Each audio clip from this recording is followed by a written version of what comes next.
let me share this, and very, very important kuelewa ya kwamba that our praise is at the top. Paulo anazungumza mambo makubwa, na Mungu amemuinua Paulo kuwafikia watu ambao wanaitwa Gentiles, watu ambao ni watu wa Yunani na wale wengine ambao hawajasoma, watu wa ulimwengu wanaitanishwa ni Gentiles. Sababu Paulo ametoka ni Myahudi amesoma, lakini Mungu anageuza njia. Wale wamesoma wanaenda kwa wasiosoma. Sababu Petero ametumwa kwa wale waliosoma, lakini Paulo aliyesoma anatumwa kwa wasiosoma. Kwa hivyo amekuja kwa kanisa la Efeso, na yeye ndiye katika kazi yake ya umisheni amepanda kanisa la Efeso lile liko katika Minor Asia. Na alipokuwa amepanda kanisa lile, Mungu alimuinua kuwafungua wale watu wa ulimwengu, wale ambao ni watu ambao hawajasoma, hawajajua mambo kabisa katika hiyo, aweze kuwazungumzia kutiwa nuru. Kristo kuna mahali alipozungumza, I think Matthew 13, anasema ya kwamba wao wanaona lakini wana macho lakini hawaoni. Anazungumza kuhusu ya kwamba they have eyes, wana macho lakini hawaoni. Kwa hivyo Paulo anatumwa kwenda kuwafungua, sababu wana macho na hawaoni. Na anapozungumza kwao, anazungumza kuhusu pale anaposema ya kwamba ombi lake kwa Waefeso ni macho yao yatiwe nuru, ili aweze kuona utajiri mkubwa ulio ambao Mungu amewekea. Anazungumza kuhusu tumaini, anazungumza kuhusu mysteries ambazo zimefunuliwa kwa walimwengu kwa njia ya kuja kwa Kristo, ili waweze kuelewa kwa nini Kristo alikuja akafa na kwa nini alifufuka, kwa nini amefanya hivyo. Ni kwa ajili yao waone hiyo na wajue ya kwamba kufa kwake na kufuka kwake kumefungua maisha ya hawa, kumetupatia, umetuingiza kutoka kwa maisha ya aibu na imetuingiza katika maisha ya utukufu wake Mungu. Na kwa hivyo Paulo anawaambia, maombi yangu kwa Waefeso ni macho yenu yatiwe nuru. And this is my prayer this evening too, that your eyes may be enlightened. May your eyes be opened in Jesus' name. Macho yako na yatiwe nuru, ili kuona tumaini tulilo nalo, na ili kuona siri zilizofichwa. Na pia kwa sababu ya macho yako kufunguliwa, uone mipango ya adui ambayo anapanga kinyume na maisha yako. Kwa sababu macho yako yakitiwa nuru, una ushindi kwa maeneo yote. Una ushindi kwa ulimwengu wa kiroho, una ushindi kwa ulimwengu wa kiasili. Pokea macho yako kufunguka kwa jina la Yesu Kristo.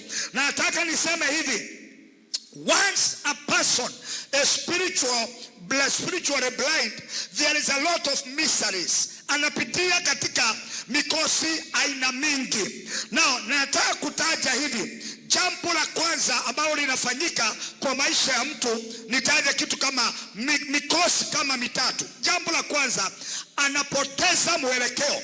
Macho yake yakiwa haoni ya kiroho, haijafunguka, mtu anapoteza mwelekeo.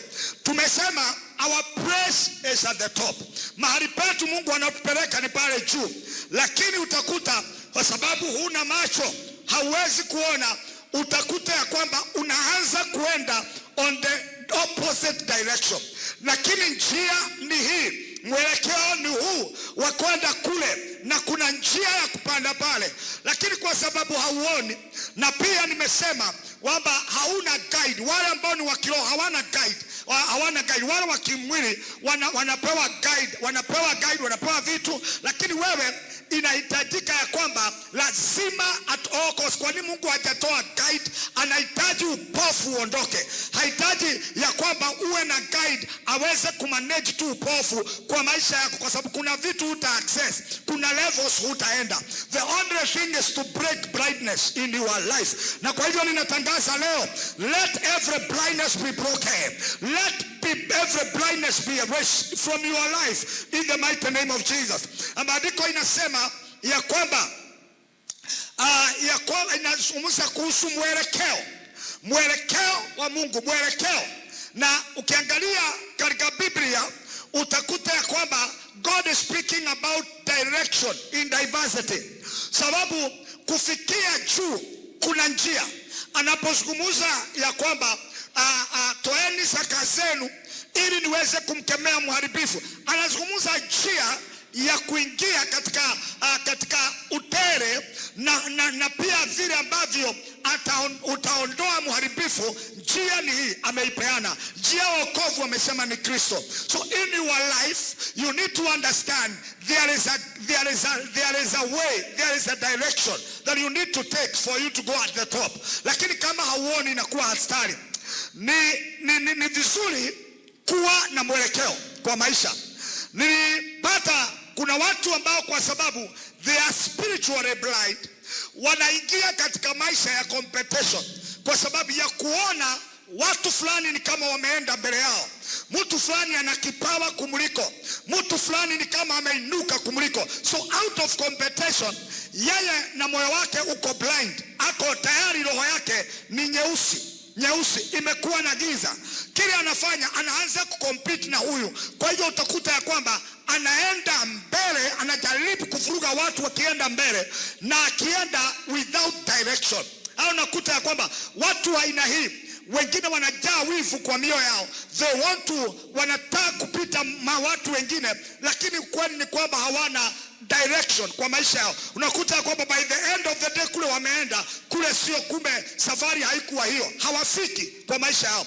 It doesn't matter kama wewe ni mkimbiaji sana, lakini hujui kule unakoenda, bado utakosa the mark in your life. I pray today in Jesus name, even as you learn, you will have direction. Even as you walk, you will have direction. Wakati fulani kuna bishop moja alipoteza mke wake, na nina pale na nyuki, na baadaye Bishop wa Pefa, Bishop wa Iguru.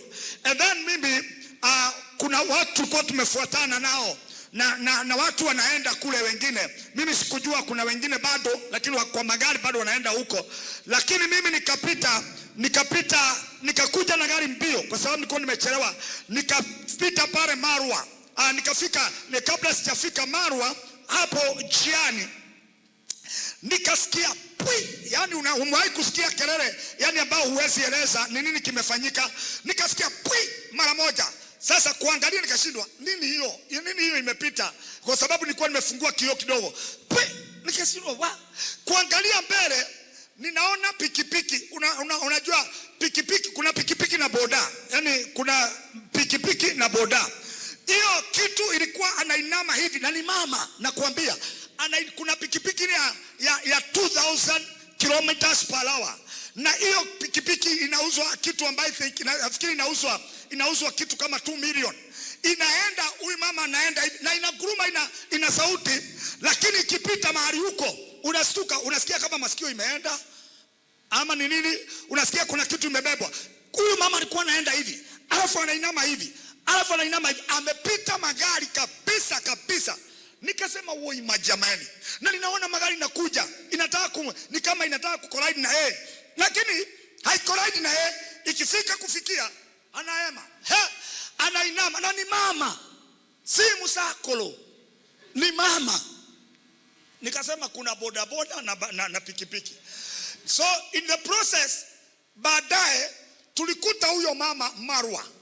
Nikamkuta sasa akiwa amesimama na bodaboda, watu wa bodaboda.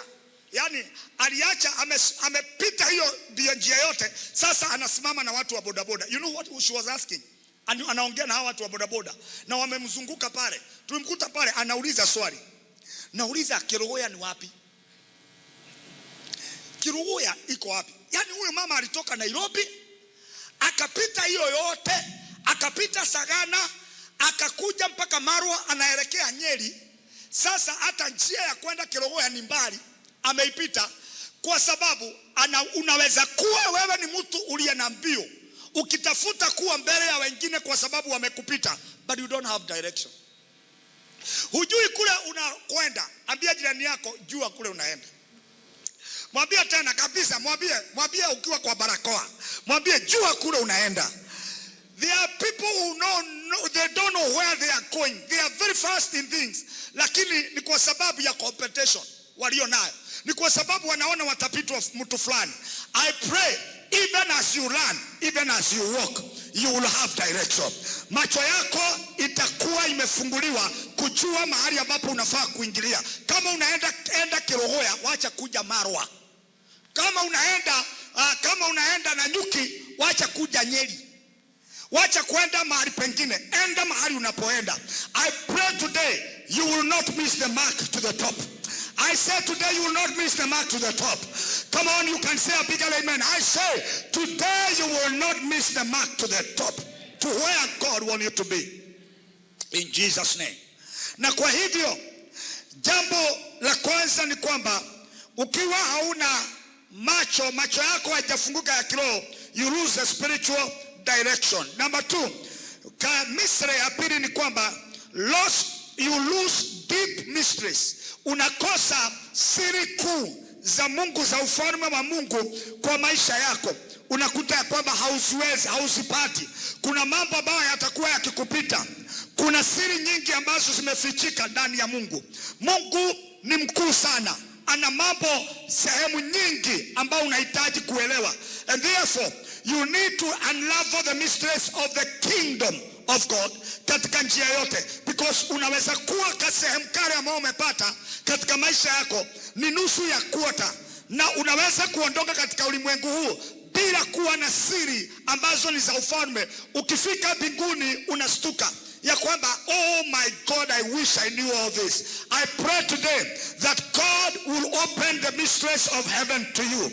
Utaweza kuzielewa, ujue siri hizi zikufanyie kazi kwa maisha haya. Number 3, unaweza kuwa haujafunguka macho, kwa sababu hujafunguka unakosa kuelewa. Itakuwa ngumu kwako kuelewa lugha ya roho.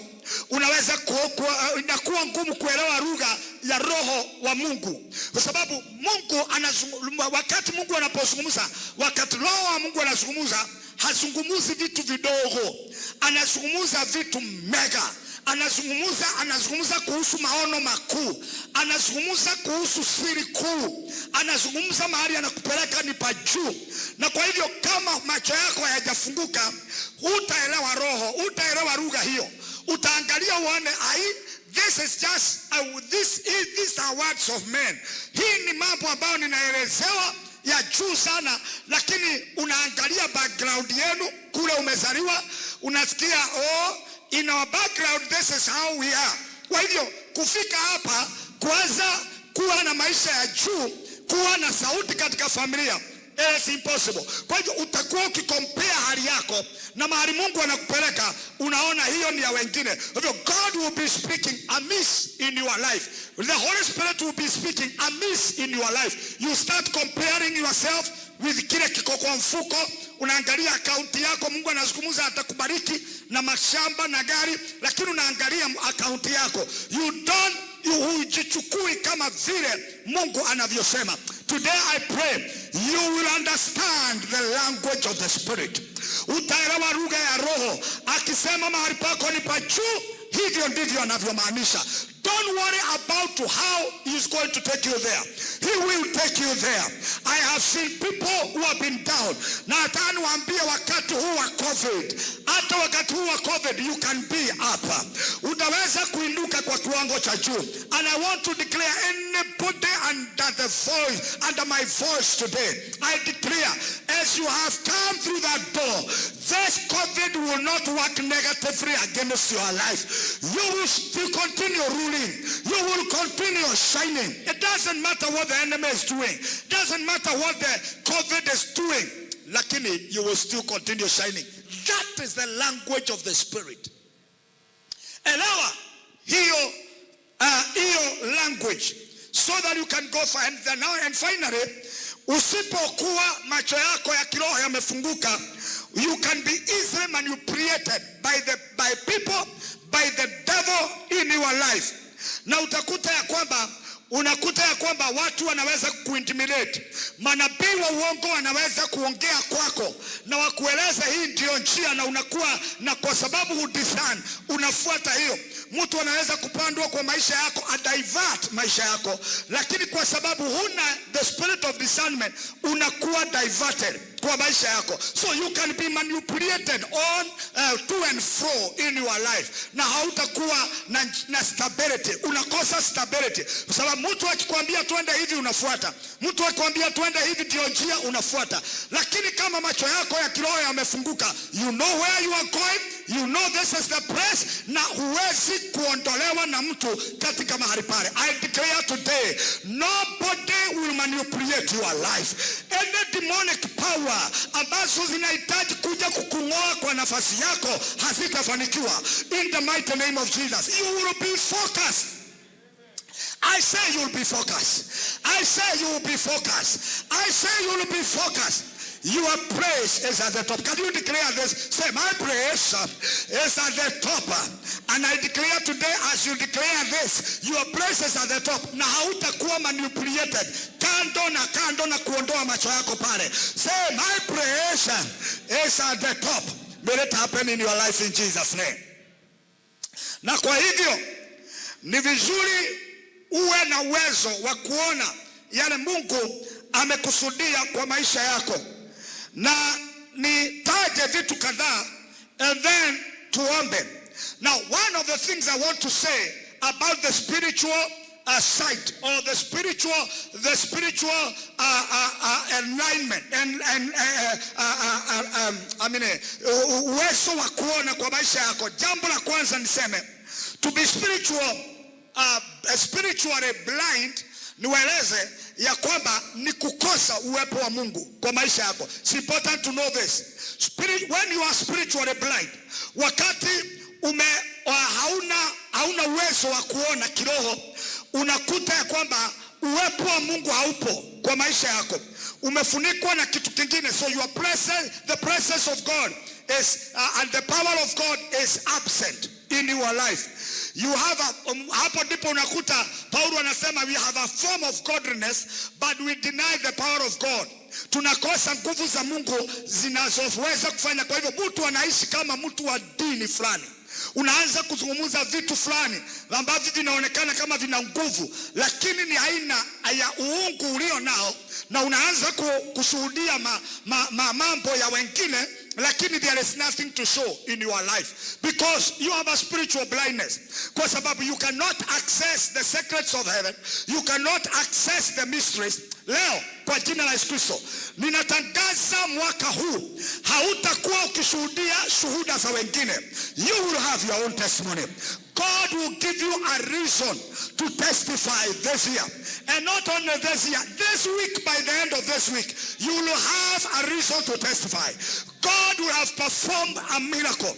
Nimeangalia ndugu moja, mchungaji wetu mahali, alisainia mtu loan kwa Shylock, a lot of money, na nikamwambia hapo ulifanya makosa. That's a lot of money. 2 million is a lot of money kwa Shylock. Alafu huyu mtu akaenda huyu alipeana loan, alipeana walipeana kwa sababu ya heshima ya mchungaji. Huyo mtu akaenda mashimo na ametafutwa katika dunia hii, amekosa.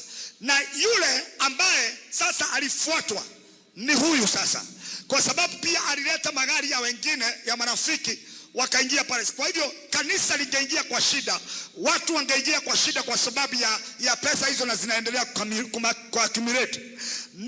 Tukatafuta njia ili kumpata huyu, na amepotea. Lakini nikamwambia pastor, this is what we are going to do now.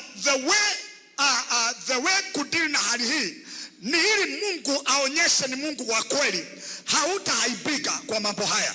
We need to, maybe it was allowed, lakini ilifanyika hivyo kwa upuzi, kwa ujinga fulani, lakini Mungu atajitukuza kwa hili. Ulifanya kwa roho safi, ni vile tu kufanya kwa njia ya kufikiri, lakini ulifanya kwa roho safi kila kusaidia mtu. So in this we want to declare ya kwamba itakapofika kabla haijafika March utakuwa tumempata huyu mtu, ili aje yeye mwenyewe. Alitafutwa polisi, DCI wakafanya wakakosa.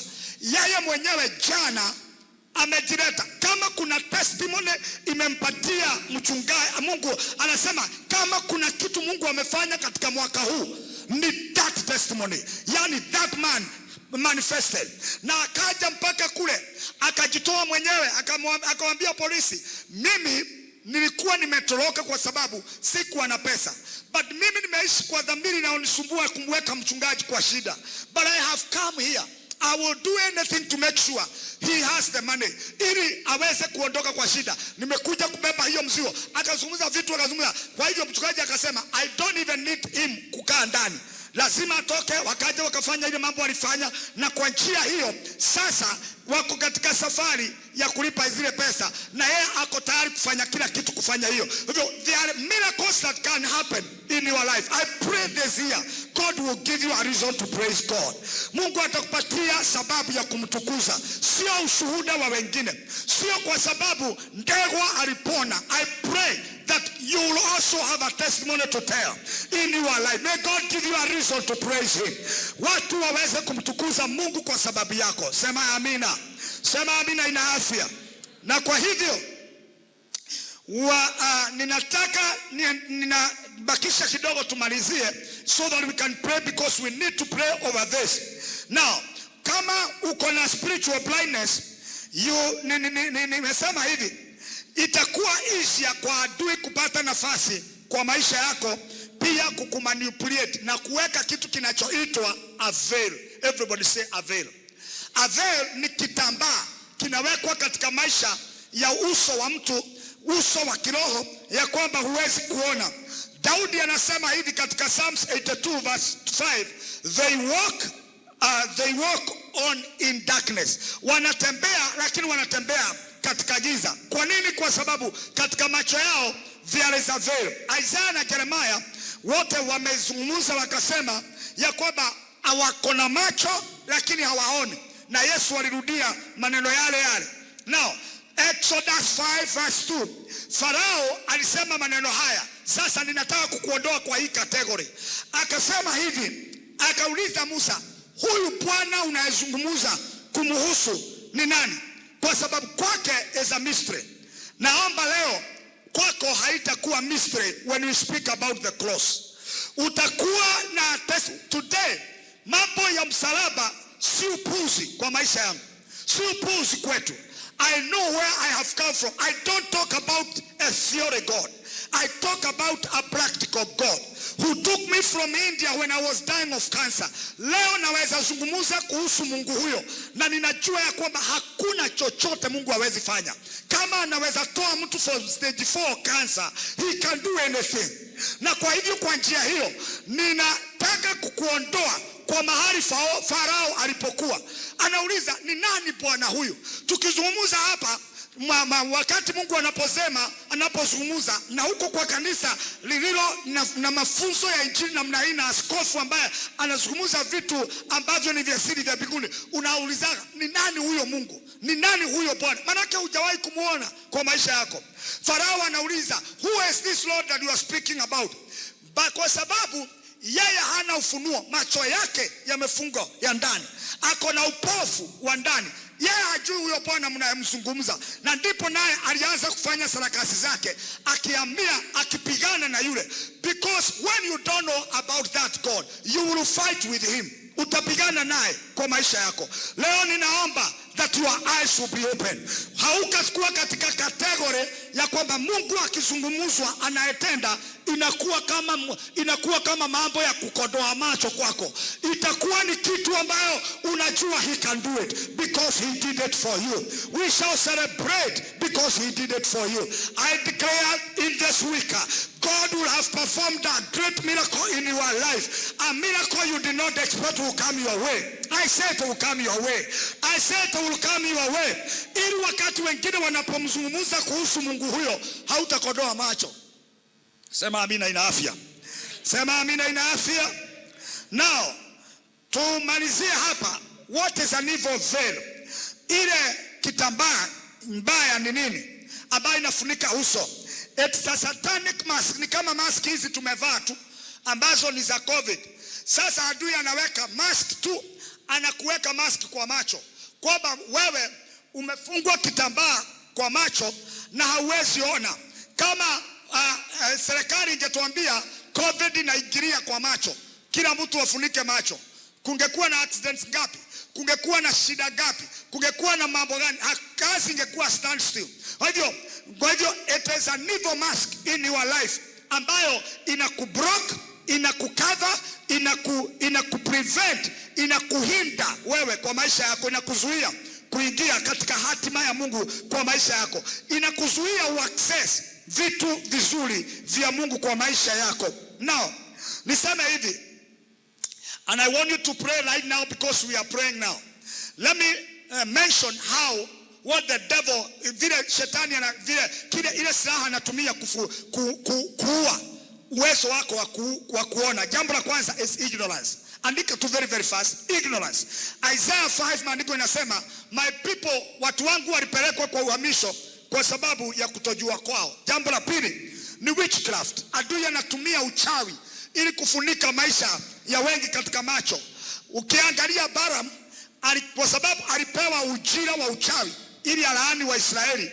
Hata wakati ambapo alifika mahali ambapo punda ameongea kwa barabara, yeye alitaka kumuua punda, sababu haoni malaika yuko mbele na upanga, lakini kwa sababu macho yake ya ndani yamepofushwa na nguvu za uchawi.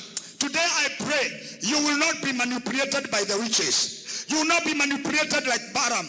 Jambo ya tatu, dhambi. Dhambi inaweza kuzuia, inaweza kuwa ndio kiini cha kuweka kifuniko kwa macho yako. 2 Corinthians 4:4 anasema, in whom God of this world has blinded the minds of them which believeth not, lest the light of glorious gospel of Christ, who is in the image of God, should shine unto them. Hivyo unakuta kwamba kwa sababu wale ni watenda dhambi, watu wako nje hawamtambui Mungu, macho yao inafungika. Ukiwa katika kategori ya utendaji wa dhambi, adui anatumia hiyo kufunga macho yako. Andika hii, ni kitu kinachoitwa heavy thoughts. Kama uko na mawazo ambao ni mzito, jua uko kwa hatari kupoteza macho yako.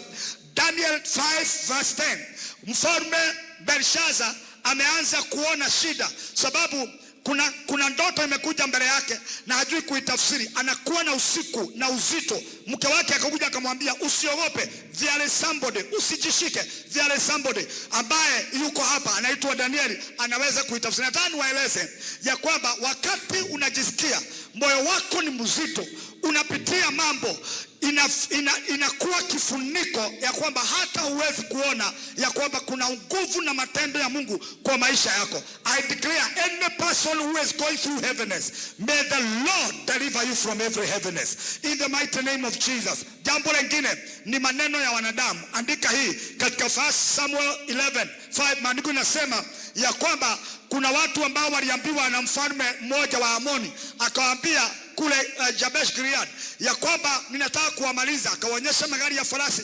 Wazee wakakaa chini kufikiria na kuomba na kusema, wacha tukafikirie hivyo umetuambia. Ili Saulo akitoka kwa mashambani akapitia kwa watu, akasikia kilio, wanalia, jicho moja litaenda, jicho moja litaenda. Saulo akauliza, mnalia nini? Wacha tukwambie, jicho moja ikifika siku kadhaa hatuna. Akamwambia, ni nini jicho linaenda? Kwa sababu tunataka kufanya agano na mfalme na wazao wamekubali ya kwamba tukangolewa jicho tuonaga kama pikipiki, ama tularuliwe. Saulo akachukua josi za ng'ombe akatakata, akasema, na Mungu atamfanya mtu yeyote asiyeungana nasi kwenda kupigana na hawa watu ambao wanatisha hawa watu. Na kwa hivyo akainuka kama mtu mmoja, akaenda akapigana na hawa na akawaokoa kutoka kwa ule uharibifu. Nataka niwaambie, the other ambao ninataja ni kwamba the words of your enemies, maneno ya kuogofya ya maadui wako, inaweza fanya ukose kuona uwezo wa Mungu kwa maisha yako. Na kuna watu ambao hutisha wengine. Kuna maadui ambao wanasema I will destroy your marriage, I will destroy your ministry, I will destroy your life. Anaanza kusikia kuna vitisho kule nje, mambo ambayo inakufikia, inakufanya moyo wako uende chini. Leo ninatangaza, chochote wanachopanga kinyume na wewe, they will fall in it. Na chochote ambacho wanapanga ikufanyikie, itawafanyikia wao kwa jina la Yesu Kristo. Ninatangaza kuanzia leo, you start declaring that your praise is at the top. So hata kama wanapanga, unazungumza maneno kinyume na yale wanayonena katika maisha yako. And finally ni kwamba adui anatumia wakati ambapo uko na huzuni kwa maisha yako, anatumia vitu vinaitwa snares. The snares in your life anatumia wakati umekuwa surrounded na mitego mingi. Kuna watu wanakutega, kuna mahali ambapo unategwa na pesa, kuna mahali unategwa jamii. Wakati mama anakuwekea kamba, akwambia ruka, jaribu kuruka hapa uone vile hujaiona. Kwa hivyo ujuagi wakati ambapo unawekewa, yani umezungukwa na mitego kila mahali, hujuagi nani you can trust, because anything can happen. Unaambiwa jaribu nataka leo uongee, nataka ufanye. Ukikaa katika maisha ya a lot of snares katika maisha yako, kazini, wapi, unapiga simu alafu baadaye inakuwa recorded na vitu kama hizo. So you live under snares. Unaweza kosa kuona uwezo wa Mungu kwa maisha yako, na inaweza kupatia nafasi ya kujipeana. Leo natangaza, every snare that has been set in your life by the devil, by people, today you will break forth.